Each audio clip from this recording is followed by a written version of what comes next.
Stay with me to the very end, because the last voice you hear may not be mine. And once you learn what lives beneath Ash Hollow, you might start to wonder what's moving under your feet right now. There are places in the Appalachian Mountains where the trees lean inward as if trying to whisper secrets to anyone foolish enough to walk beneath them. Places where the air feels thicker, older, and you can't shake the feeling that you're trespassing on something that doesn't use roads or paths, something that slips between roots and stones instead. Ash Hollow was like that. None of us had ever heard of it before. It wasn't on maps anymore, and the old Forest Service road leading toward it didn't appear on GPS. We only found it because Eric bought a stack of vintage trail guides off some online auction site, and one of them, printed in the 1960s, described Ash Hollow as a secluded, scenic vale with numerous cave openings and notable phosphorescent mineral deposits. To four bored adults desperate to escape work, phones, and traffic for a weekend, that sounded perfect. There was just one problem. We stopped in the last gas station before the mountains, the kind of place with a hand-painted sign and a bell above the door that rang like it was coughing to death. The woman at the counter asked where we were headed. When Eric proudly announced Ash Hollow, the bell didn't seem so loud anymore. The woman didn't blink, didn't breathe. Then she said, "Nobody camps there. Nobody stays there." We laughed it off. We were in our 30s, rational, sensible, grounded people.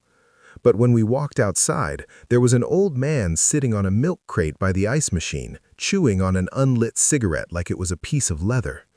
He looked at us and said, "Don't follow the lights. Don't answer when they call your name, and if the ground starts breathing, leave." He didn't ask where we were going. He already knew. We drove away anyway, because warnings only work on people who think they're mortal. You don't arrive at Ash Hollow. You descend into it.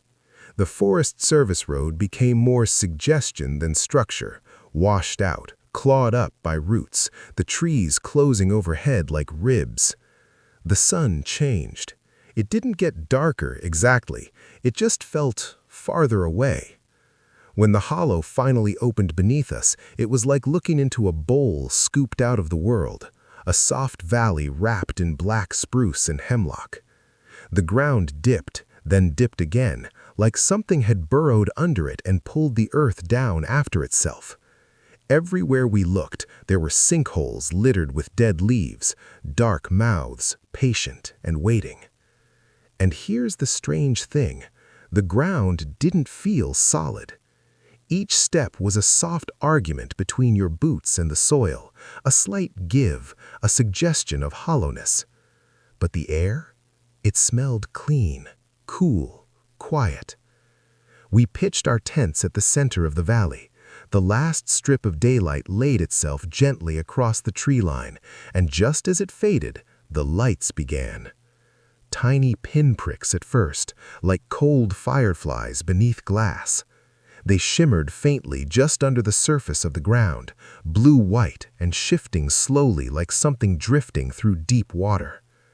We were silent for a long time. And then Eric laughed. "Phosphorescent minerals," he said. "This place is famous for them. See, science." But science didn't explain why the lights moved in slow, deliberate lines, or why sometimes they stopped right beneath your feet. Listening. We built a small fire. We told old stories. We joked about ghosts. Eventually, the night settled into that thick, muffled silence only deep woods can manage, where sound doesn't echo, it soaks. The lights pulsed beneath the soil like a second sky. Around midnight, I noticed something else. The ground rose, just a little, then fell again, like the hollow itself was taking a slow, patient breath. I told myself it was the firelight playing tricks. Then I heard my name, soft, familiar, whispered from somewhere behind my tent. I turned. Nothing. The trees stared back with 1,000 black eyes. I told myself it was Lena playing a joke. She swore it wasn't. We argued, voices got sharp. Finally, we laughed it off, embarrassed how quickly fear can take root. We should have left then, before fear started to recognize us. The second day, we explored. There were openings everywhere, narrow fissures in limestone, holes in the earth large enough to crawl through if you were desperate or stupid. Cool air drifted from them like the exhale of something sleeping. Deep down, you could hear faint dripping and movement. Not the scurry of animals, not the roll of falling stones. Something dragging itself slowly along. We shouted. Our voices came back wrong, stretched, warped, bent around angles the world shouldn't have. Lena said it sounded like our echoes were trying to answer. When dusk swallowed the ridge, the lights came back, stronger. They gathered beneath us, clustering in shapes. Not random, not chaotic.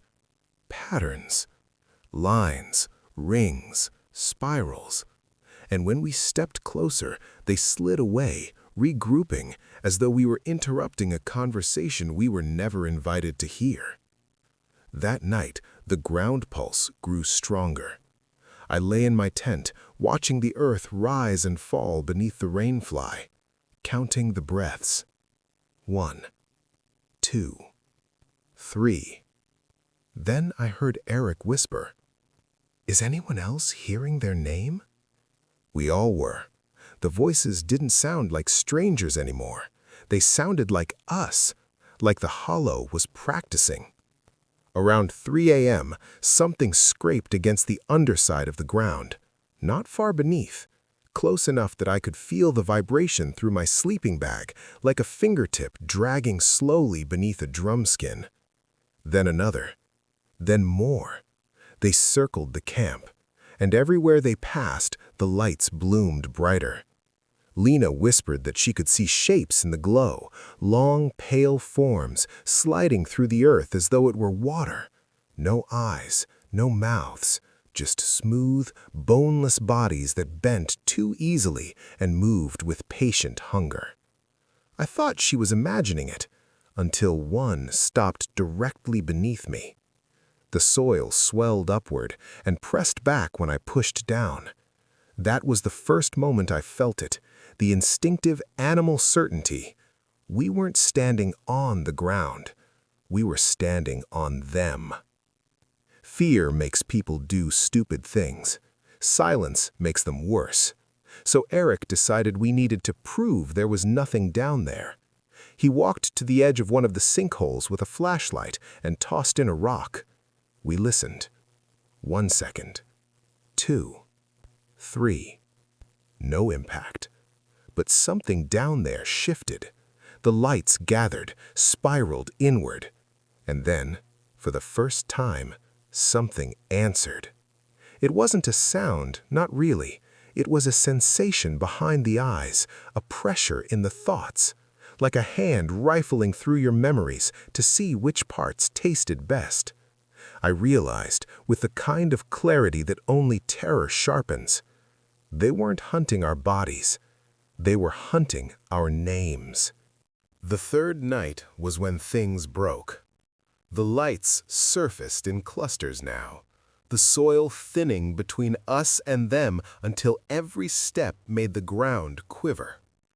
The whispers grew louder. They used our voices perfectly. They told us things only we could know. Shameful things, private things, secrets buried deeper than bones. Lena started crying because she heard her mother's voice, dead 3 years, calling from beneath the hollow, soft, loving, asking why she'd left. Eric kept stepping closer to the sinkholes, swaying like a moth circling a candle. I held him back. The ground pulsed harder, breathing faster, hungry.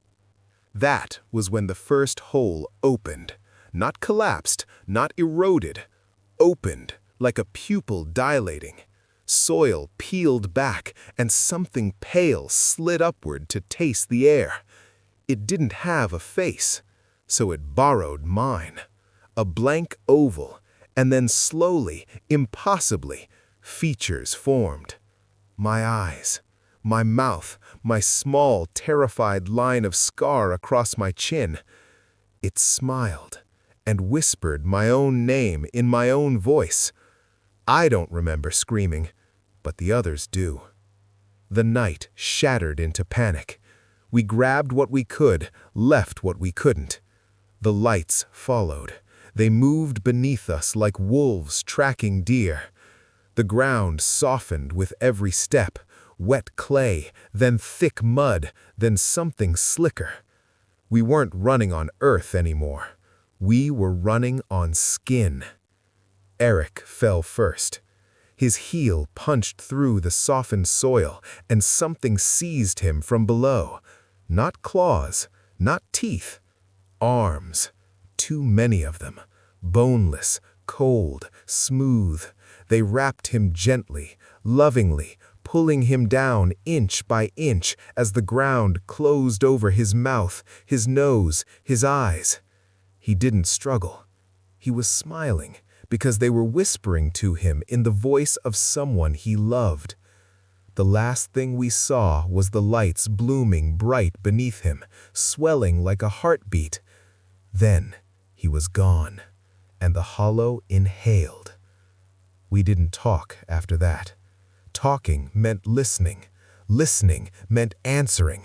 And once you answer, they know which one is you. We ran. The valley didn't want us to leave. Roots caught our ankles. The ground bowed inward. The lights followed in patient arcs. At the ridgeline, Lena collapsed. She said she couldn't hear her own thoughts anymore. Only the hollow. Only the promises. She begged me not to let them take her. And then she stopped begging because she heard her mother again. I didn't go back for her.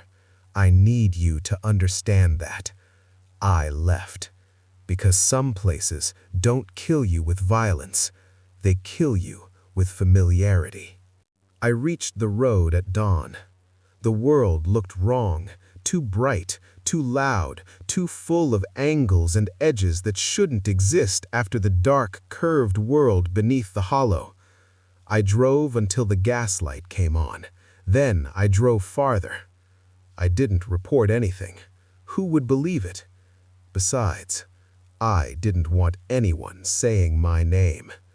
Because ever since that night, sometimes the walls glow faintly in the dark, cool, blue-white, patient.